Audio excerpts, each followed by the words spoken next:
Sosok gadis pembawa boneka yang salting disenyumi Marcelino.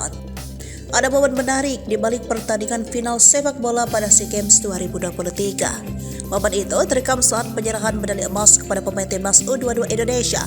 Tampak dalam video beredar luas di media sosial, gelandang timnas U22 Indonesia Marcelino Ferdinand menggoda seorang gadis cantik asal Kamboja.